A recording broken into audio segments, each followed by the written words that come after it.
Bonsoir, début d'un long week-end. Nous sommes le vendredi 26 mai, il est 19 h sur la première. C'est le temps de l'information.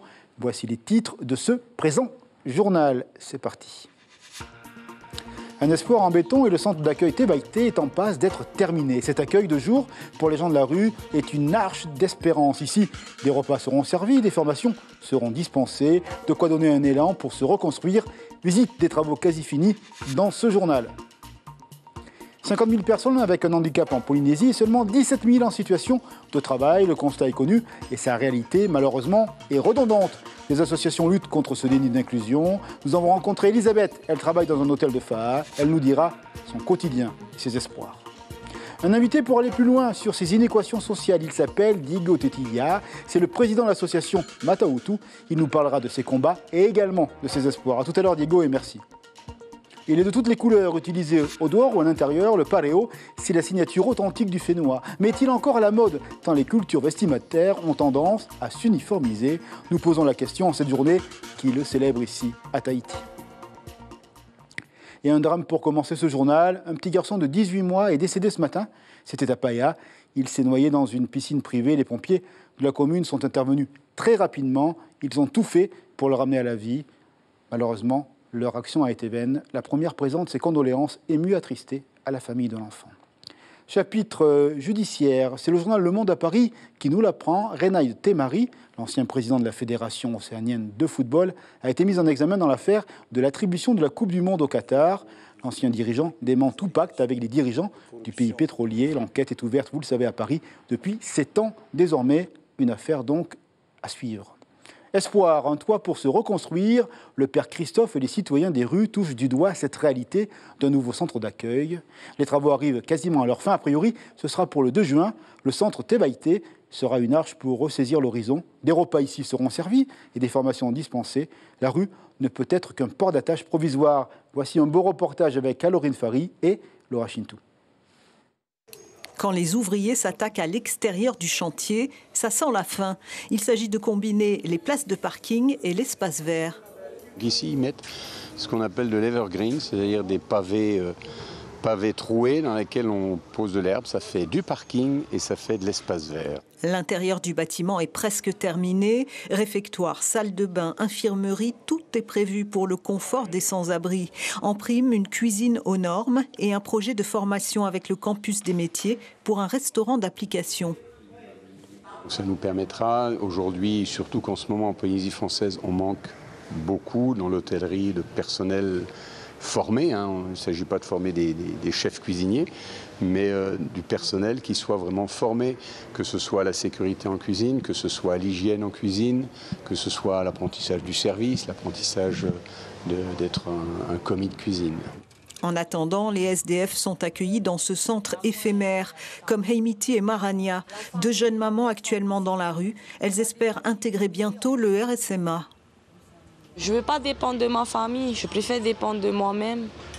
Eux, ils ne se soucient pas de leur famille dans la rue, ils s'en foutent.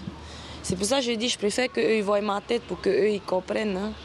Je n'ai pas besoin de ma famille, j'ai besoin que de mes enfants et mon mari, c'est tout. J'ai eu un petit souci chez la belle famille, donc à mon retour chez la belle famille, on m'a dit de ne pas entrer dans la maison. Donc au lieu d'aggraver les choses, j'ai préféré m'en aller.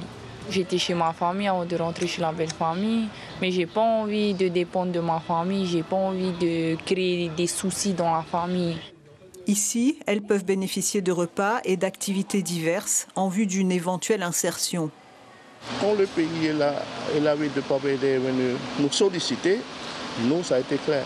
Ce n'est pas que de donner le petit déjeuner. Nous, on n'est pas dans cette optique-là. Mais de proposer, après le petit déjeuner, des activités pour essayer de les insérer un peu dans la vie. Ouverte le 17 avril, cette structure fermera le 30 juin. Le futur centre Tebaïté prendra le relais pour un premier repas servi aux sans-abri le 1er juillet.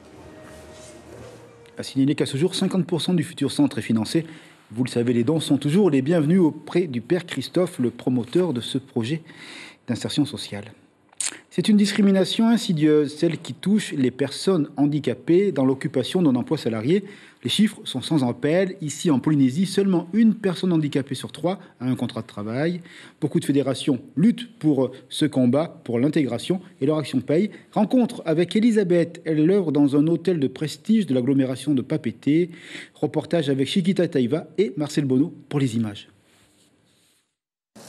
Elisabeth fait partie des 17 000 Polynésiens en situation de handicap à pouvoir travailler.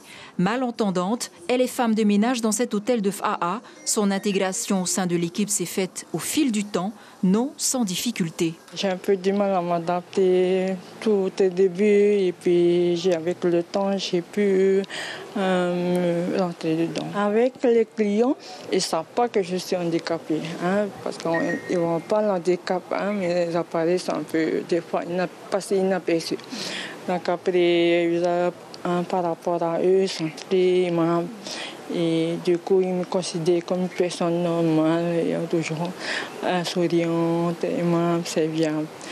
Rawana n'est pas handicapée, mais asthmatique. Elle aussi bénéficie de quelques aménagements quant à son état de santé. Même s'il fait chaud ici à la lingerie, j'arrive à gérer quand même ce que je fais, quoi. On a une bonne cohésion, on a une bonne entente. Et du coup, le travail il part magnifique, quoi. Ce sont déjà des personnes qui ont cette habitude de travailler. Par contre, on est obligé quand même de prendre en compte leur situation sur leur santé. Et puis, on s'adapte, nous, à essayer de les mettre sur des tâches qui sont moins lourdes pour leur santé aussi. L'insertion professionnelle des personnes handicapées avance assurément. Mais la grande problématique soulevée aujourd'hui est surtout l'accessibilité dans les lieux et transports publics. En termes d'accessibilité, il est vrai que c'est un frein qui ressort et qui est commun aux 2 enquêtes qui ont été menées et lors des débats également. Le transport public, aujourd'hui, si tu es handicapé, tu ne peux pas prendre ce transport.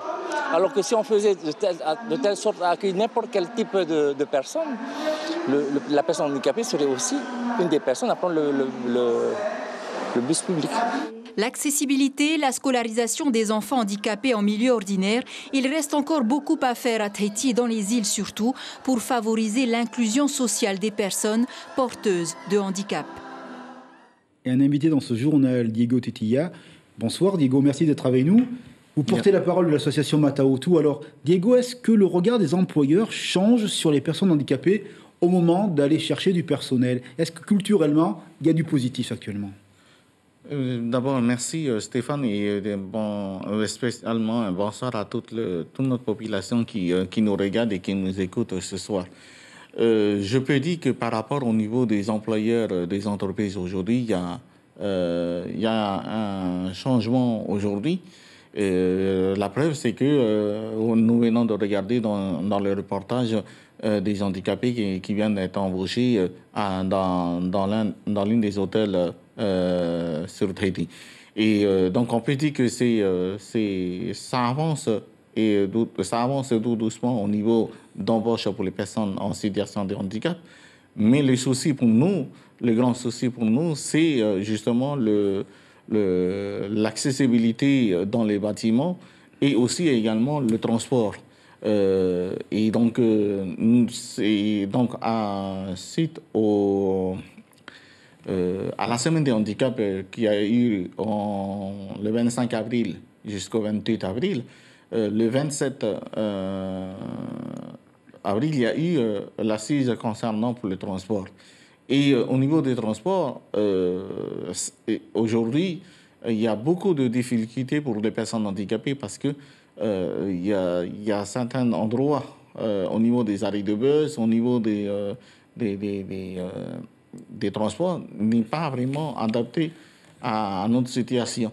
Est-ce que pour un employeur, on va revenir sur la mobilité Diego, mais pour un employeur, est-ce qu'administrativement, c'est facile de passer un contrat avec une personne handicapée? Parce qu'on sait qu'il y a beaucoup de procédures, qu'il y a des aides. Est-ce que c'est trop lourd à votre avis? Est-ce que c'est un frein cela, à l'embauche? Une personne sur 3 seulement travaille ici lorsqu'elle est handicapée. Oui, c'est vrai qu'effectivement que c'est le souhait de toutes les associations et la Fédération de tennis, justement de travailler avec tous nos partenaires, les CFI, le gouvernement, tout ça, pour justement faciliter les documents administratifs, puisque c'est ça qui est un peu compliqué pour les personnes handicapées, parce qu'il y en a qui ne comprennent pas ces documents, et c'est compliqué à remplir. Et je pense aussi à un accompagnement aussi au niveau des entreprises par rapport à la situation du handicap qui va embaucher dans leur entreprise. Et de savoir les aides aussi également qui existent au niveau des CFI, parce que on a pas mal des aides au niveau d'adaptation des postes de ces personnes handicapées dans l'insertion entreprise, dans l'insertion professionnelle. Merci beaucoup Diego pour être venu ce soir, et puis on va suivre ces dossiers, le combat que vous menez au nom de l'ensemble des personnes handicapées sur le territoire. Merci et bon week-end à vous. Un ministère des Solidarités plus accessible pour les personnes handicapées, le souhait de la ministre Chantal Gallon a été exaucé en quelques jours. Une rampe a été construite de telle sorte que tout un chacun puisse accéder aux services administratifs, et ce, quel que soit son degré de mobilité. L'inauguration a eu lieu ce matin ici à Papeete. La ministre nous dit l'importance d'accompagner toutes les personnes vers l'inclusion. Elle répond à Laura Chintou. Bien sûr que c'est un début, puisque c'est une petite action, mais comme je dis à chaque fois, ce sont les petites actions qui vont en faire de grandes. Et il faut réellement mener des petites actions autour de nous. C'est le premier aménagement, et je sais que mes collègues aussi sont très sensibles à cela. Donc dans les autres ministères, il y aura aussi des aménagements pour PMR et personnes non autonomes qui seront faits. On va continuer dans le positif, voir la vie en bleu sur la craie des bacs, le vent sur le visage et les jambes en équilibre sur le surf. Ce commun polynésien est désormais accessible aux personnes non-voyantes. Ce trésor de partage océanien est possible grâce à l'association Matautu. Diego était avec nous et tous ses bénévoles. On vogue, on vit et on applaudit à cet exploit sportif et humain. Regardez ce joli reportage signé par Mérénie Glambin avec les images d'Areoé Tesefana. C'est de quelle couleur? C'est vert. Ah. Les sensations sont nouvelles. Reinui découvre sa planche de surf, non pas avec les yeux, mais avec le toucher. Elle effleure chaque recoin avant de se mettre à l'eau et de vivre son tout premier contact avec les vagues. D'abord, j'ai eu peur et ensuite, ça s'est bien passé parce que au moins Ken et Alix m'expliquent bien les choses. Ce jour-là, 2 moniteurs sont présents pour permettre à ces élèves un peu particuliers de vivre les sensations de la glisse et s'amuser en toute sécurité. Il faut être très précis, mais ils se débrouillent super bien. À partir du moment où ils sont à l'écoute, tout se passe bien, c'est top. Okay. Comme ça, l'eau, ça va couler le long du... Les consignes sont données, on s'étire, on met son leash et c'est parti. Défi relevé pour John et Reinui. Ils arrivent à rester debout pendant quelques secondes. Top. C'est pas trop difficile? C'est un peu, mais c'est bon. Souvent, on croit qu'on ne peut pas faire des choses juste parce qu'on est non-voyant, alors que c'est faux. Il suffit qu'on nous explique bien les choses, qu'on nous donne les moyens nécessaires pour le faire. Heureusement, ils peuvent compter sur leur 6e sens, mais aussi sur le regard bienveillant de l'association Matautu, qui permet aux déficients visuels de participer à ces journées sport. On fait beaucoup d'activités et là le surf c'est la 3e fois qu'on fait et comme ils adorent et qu'il y en a qui se débrouillent plutôt pas mal dans le lot donc voilà, là il y en a c'est leur premier jour mais d'autres c'est pas la première fois. Ils étaient 3 non-voyants à participer à cette session, grâce aussi à la collaboration de l'école Manuyat Haiti Surf School. Objectif pour Alix et son association, multiplier ce type d'initiative et pourquoi pas plus tard, aller jusqu'aux compétitions handisport. Quand on se donne la main, on va plus loin. On va continuer à voir des zones positives dans ce journal. On va directement à la Maison de la Culture pour une prise en direct avec un concert qui se tient actuellement avec Patrick Noble. Mais c'est l'organisateur du spectacle qui est avec nous, Félix Vilches. J'espère qu'il nous entend. Félix, bonsoir. Pourquoi avoir voulu accompagner Patrick Noble sur la scène ici au théâtre de la Maison de la Culture? Pour quelles raisons ce rendez-vous ce soir et demain? Bon, bonsoir à tous les amis du journal télévisé de Radio Polynésie, de la télévision. Merci.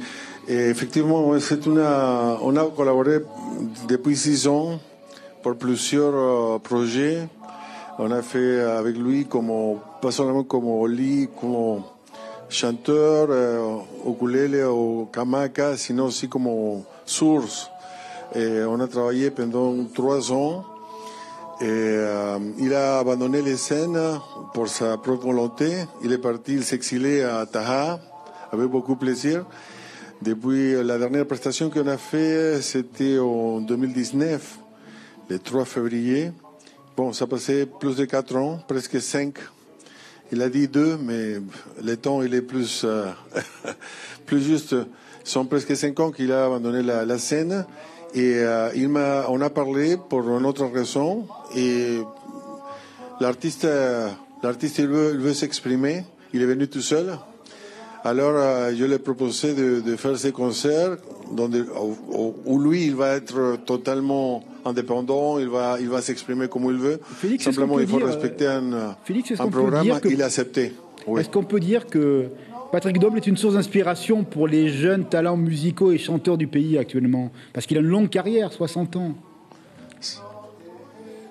Oui, sans doute. Et lui, c'est un des derniers artistes de ce qu'on appelle la belle époque. Il a presque profité de cette époque. Il s'est nourri de cette époque. Il a vécu la merveille de l'ébullition des sources qu'il avait en ce moment à Tahiti, aussi de Tuamotu comme la musique internationale. Et il s'est rempli de ça.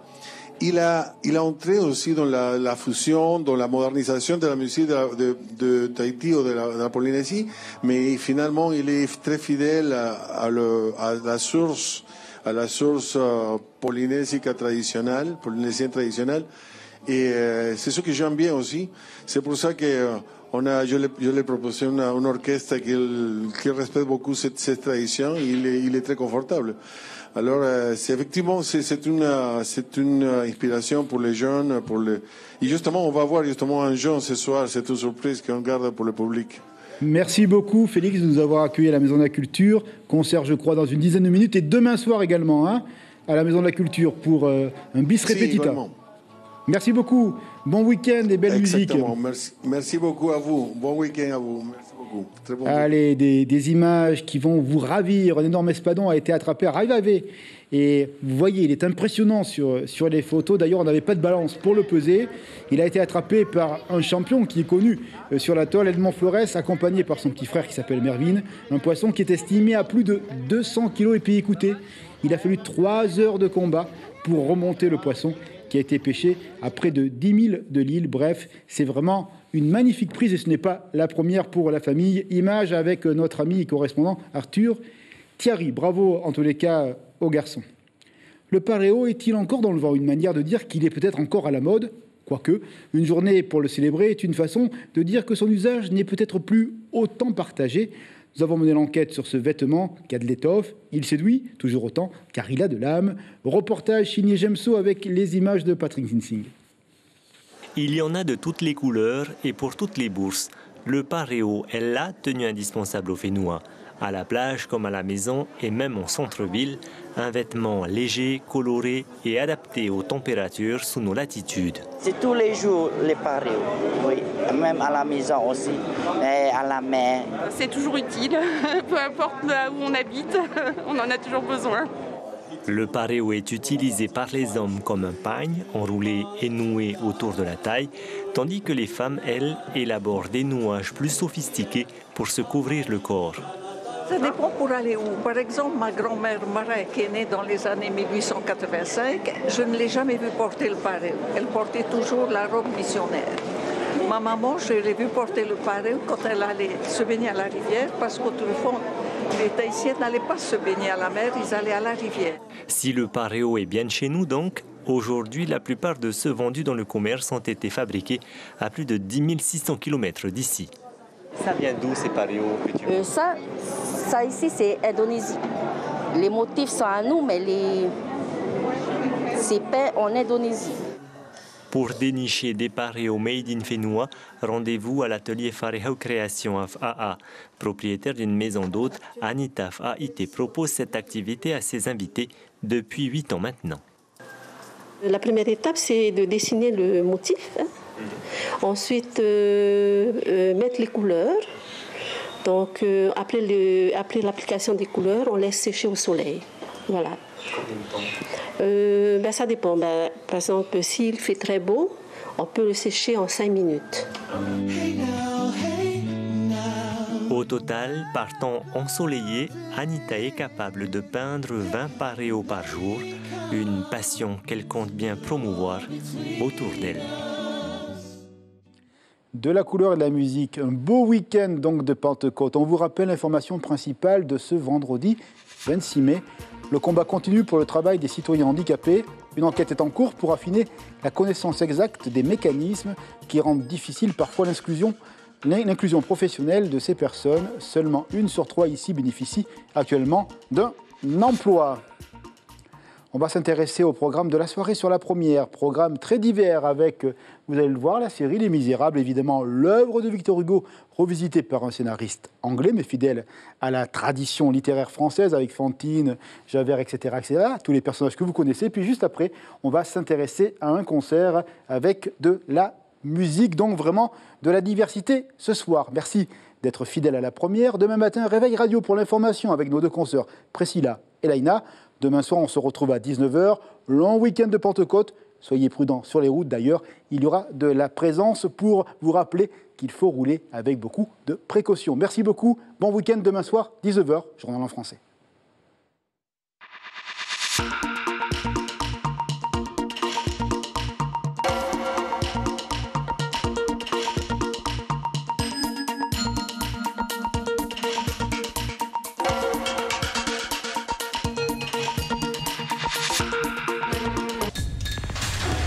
L'information en continu sur Polynésie la première, Internet et réseaux sociaux.